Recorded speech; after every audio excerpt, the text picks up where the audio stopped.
Halo sahabat dan kerabat, salam sejahtera dalam kasih Tuhan Yesus. Saya Lina Puspitaningsih kembali lagi menjumpai Anda dalam acara Kata dan Nada, mengurai makna, melukis rasa. Tepat pada hari ini, 28 Mei 2023, dengan mengikuti kalender gerejawi, kita orang-orang beriman merayakan Hari Pencurahan Roh Kudus, atau yang lebih dikenal sebagai Hari Pentakosta. Perhitungannya adalah 10 hari setelah hari kenaikan Tuhan Yesus ke surga. Maka untuk itulah kita perlu mengingat dan memahami lagi hal pencurahan Roh Kudus yang dilakukan oleh Allah sendiri dalam Tuhan Yesus Kristus. Dan kini Pendeta Freddy Makitan akan menyampaikan ceritanya serta ulasannya dengan judul Ketika Roh Itu Dicurahkan. Selamat mengikuti.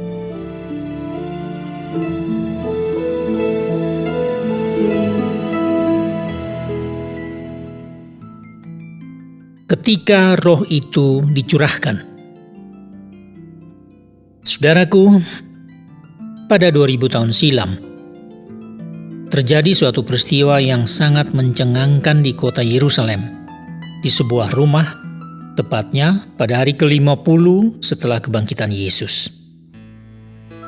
Ketika itu, sedang berkumpul orang-orang percaya bersama para rasul, yakni murid-murid Yesus yang adalah para saksi hidup atau saksi mata kehidupan Yesus yang historis. Itulah hari terjadinya pencurahan Roh Kudus yang kita kenal sebagai Hari Pentakosta. Peristiwa ini telah dinubuatkan oleh Nabi Yoel pada kira-kira tahun 750 sebelum Masehi. Dan secara jelas, roh ini dijanjikan oleh Yesus sendiri bagi murid-muridnya. Janji ini diucapkan Yesus pada malam perjamuan Paskah Yesus dan murid-muridnya, 1 hari sebelum kematiannya dan 4 hari sebelum kebangkitannya. Yesus menyebut Roh Kudus yang dijanjikan itu sebagai roh kebenaran, seorang penolong. Roh itu akan tinggal dalam hati murid-murid dan selalu menyertai murid-murid. Yesus juga menjelaskan bahwa di dalam namanya, Roh Kudus yang juga disebut sebagai penghibur ini akan diutus oleh Allah Bapa untuk mengajar dan mengingatkan segala sesuatu yang telah dikatakan Yesus kepada murid-muridnya. Dari laporan Lukas tentang peristiwa besar dan ajaib ini, kita dapat mencatat beberapa hal penting, yaitu pertama, adanya tanda-tanda yang sangat jelas mengenai pencurahan dan kepenuhan Roh Kudus. Tanda-tanda itu bisa didengar dengan telinga, yakni bunyi tiupan angin keras, dan bisa dilihat dengan mata, yakni lidah-lidah seperti nyala api yang bertebaran dan hinggap pada diri orang-orang percaya dan rasul-rasul itu. Tentu saja tanda-tanda empiris ini bersifat fenomenal, spesial, dan momental. Peristiwa dengan tanda-tanda semacam ini tidak bisa direka cipta atau direkayasa, seperti mencipta aneka media atau beragam simbol yang mengagumkan sebagai hasil rancangan dan desain artistik dan atraktif manusia. Yang kedua, bahwa Roh Kudus itu telah dicurahkan. Rasul-rasul mengalami kepenuhan roh, dan mereka berkata-kata atau berbicara dalam bahasa-bahasa yang ditentukan oleh roh itu sendiri. Karena ada banyak orang yang hadir di Yerusalem. Orang banyak ini adalah para pendatang dari berbagai bangsa dengan bahasa mereka masing-masing.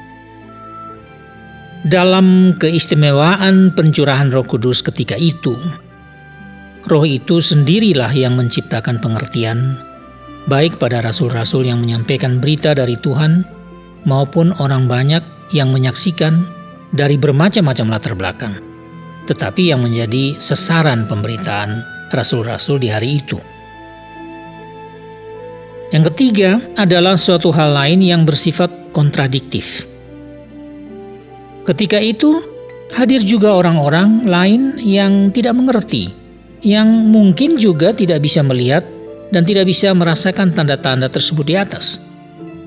Maka mereka ini bersifat skeptis, bahkan berungkap dengan nyinyir dan nyelekit didasarkan pada persepsi pribadi mereka, meskipun itu salah sama sekali. Oleh mereka, rasul-rasul yang kepenuhan roh dan berbicara dalam berbagai bahasa itu dikatakan sebagai orang-orang yang mabuk anggur. Dan akibatnya orang-orang skeptis semacam ini tidak memperoleh pengertian apapun dari pemberitaan surgawi para rasul yang sedang dipenuhi Roh Kudus itu. Nah, inilah pesan-pesan dari peristiwa pencurahan Roh Kudus 2000 tahun silam itu. Bagi siapa saja yang telah menjadi orang beriman setelah peristiwa tersebut, yang hidup di setiap zaman dan yang sedang hidup dan melayani pada hari ini juga. Pertama, yakinlah bahwa Roh Kudus itu sudah juga dicurahkan kepada kita, sedang diam di dalam kita, selalu menyertai kita pada segala waktu dan siap menghibur kita dalam segala situasi.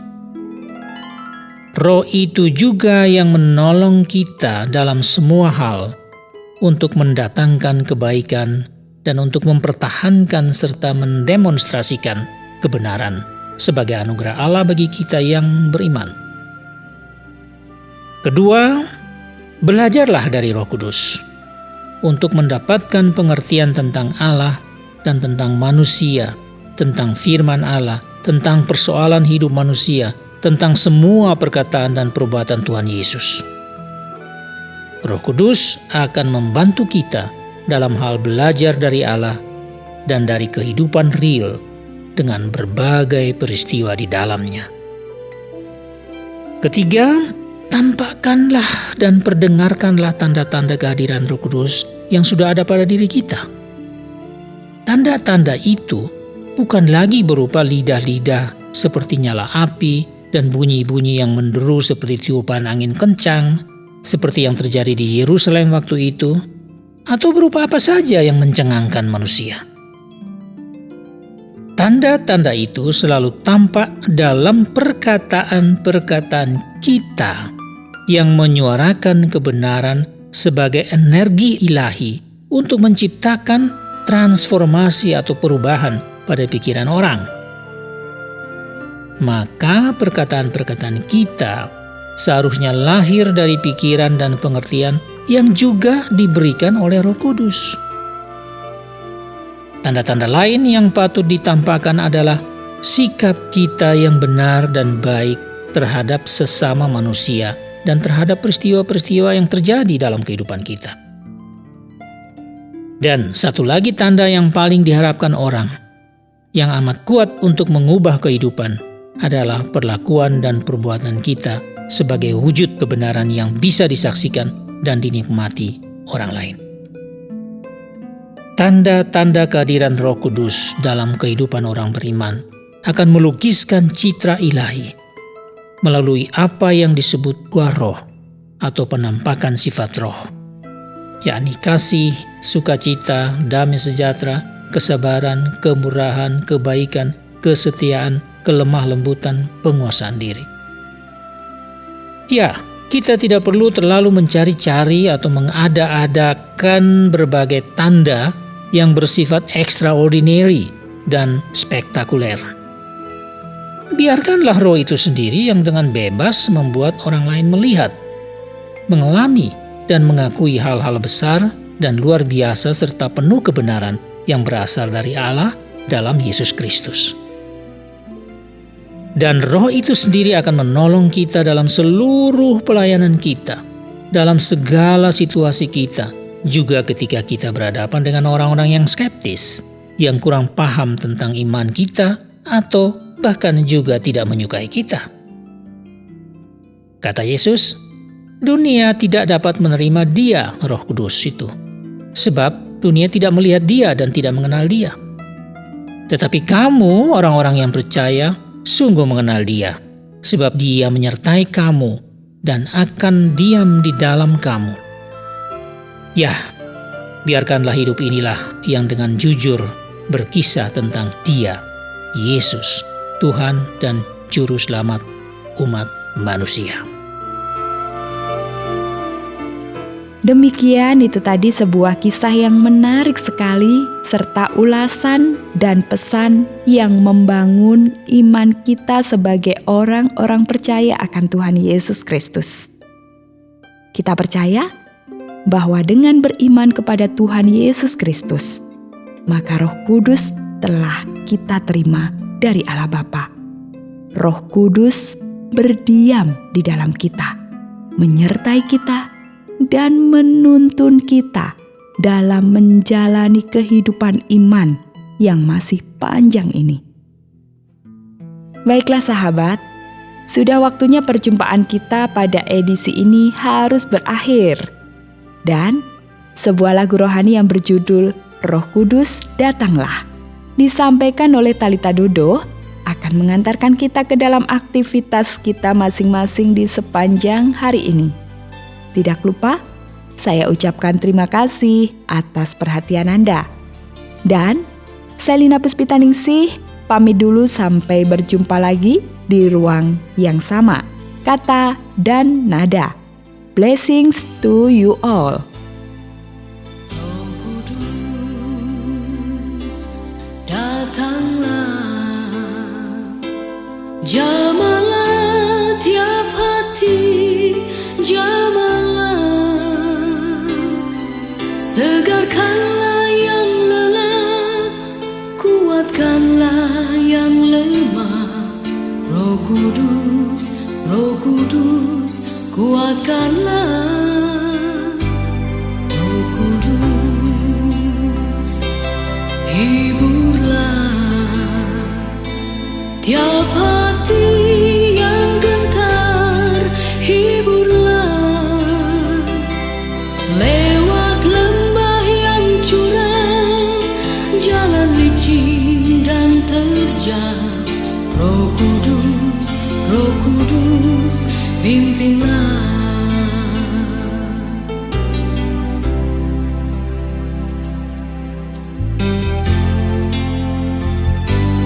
Roh Kudus, datanglah, jamahlah tiap hati, jamahlah, segarkanlah yang lelah, kuatkanlah yang lemah. Roh Kudus, Roh Kudus, kuatkanlah. Roh Kudus, hiburlah tiap hati yang gentar, hiburlah lewat lembah yang curam, jalan licin dan terjal. Roh Kudus, Roh Kudus, pimpinlah.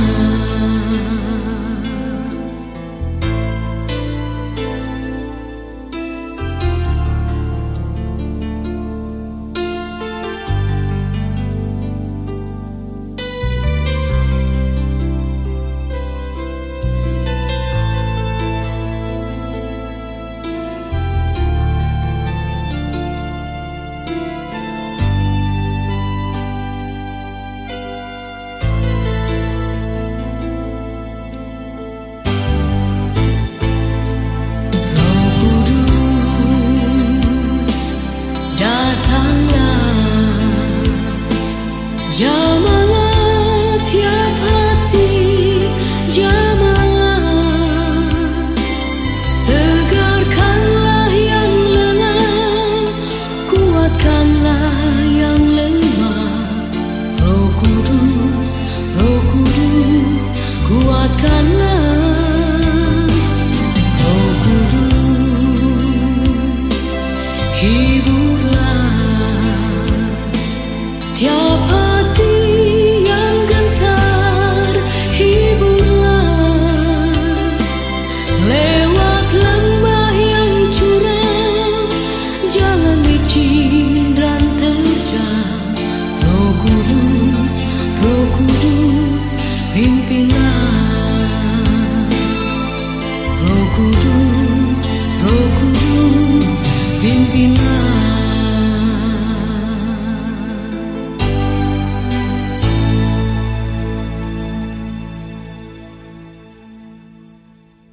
Terima kasih Anda sudah mengikuti program kami. Jika Anda diberkati, jangan lupa like, komen, dan share supaya Anda tidak ketinggalan setiap program terbaru kami.